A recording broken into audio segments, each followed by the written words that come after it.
वसल्लम। उम्मीद है आप सब ठीक होंगे। आज की हमारी वीडियो हज़रत आदम अलैहिस्सलाम के ऊपर है। अल्लाह ताला ने इस दुनिया में तकरीबन 1,24,000 पैगंबर भेजे।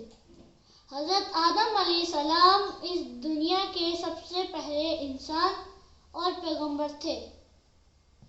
अल्लाह ताला ने एक मिट्टी से बुत बनाया, उसमें रूह डाली। अल्लाह ताला ने उस बुत का नाम रखा आदम।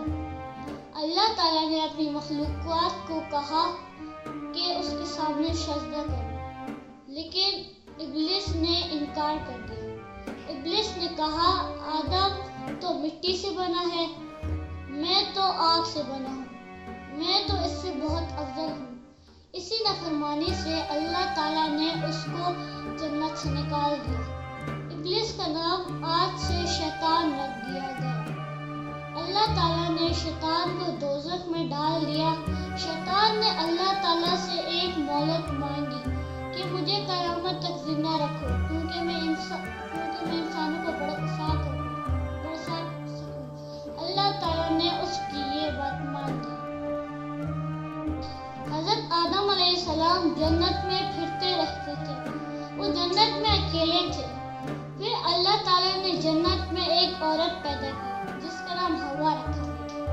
हज़रत आदम अलैहिस्सलाम और हज़रत हवा अलैहिस्सलाम फिरते रहते थे। अल्लाह ताला ने हज़रत आदम अलैहिस्सलाम और हज़रत हवा अलैहिस्सलाम को एक बात कही कि तुम जन्नत का हर दरख्त का फल खा सकते हो, लेकिन एक दरख्त का तुम फल नहीं खा सकते क्योंकि ये हराम है।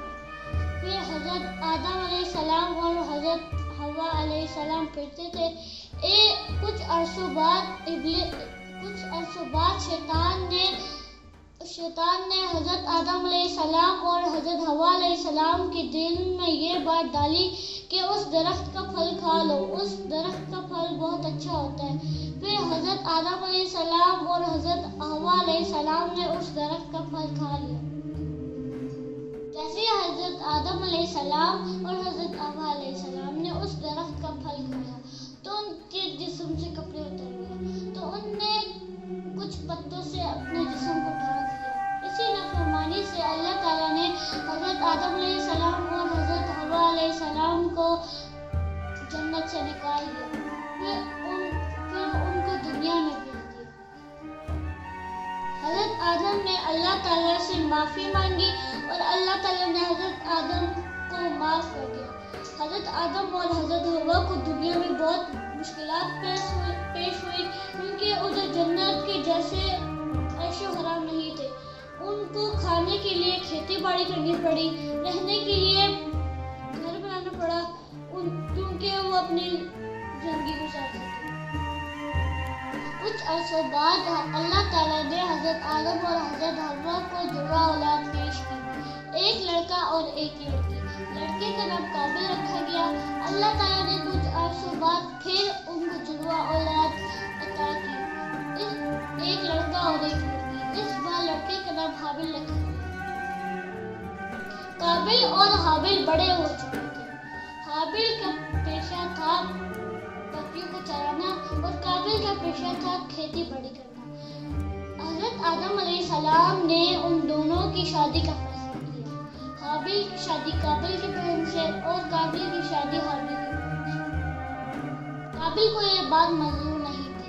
काबिल अपनी जुड़वा बहन से शादी करना चाहता था। हज़रत आदम अलैहिस्सलाम ने उनको कहा कि जिसकी कुर्बानी कबूल होएगी वो ही काबिल की बहन से शादी करेगा।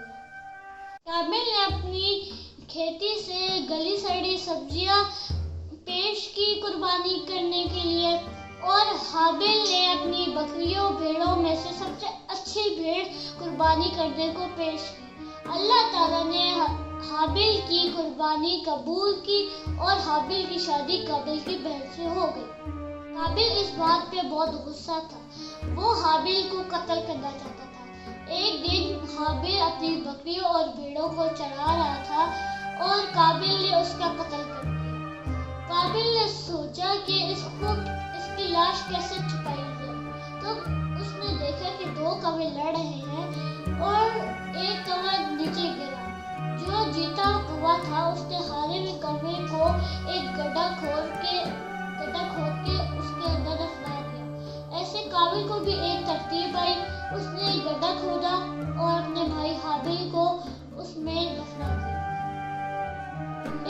بعد قابل اپنے گھر نہیں جا سکتا تھا تو وہ کہیں دور چلا گیا۔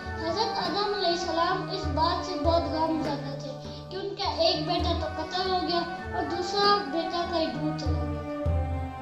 کافی عرصوں کے بعد اللہ تعالیٰ نے حضرت آدم علیہ السلام کو اور اولاد عطا کی۔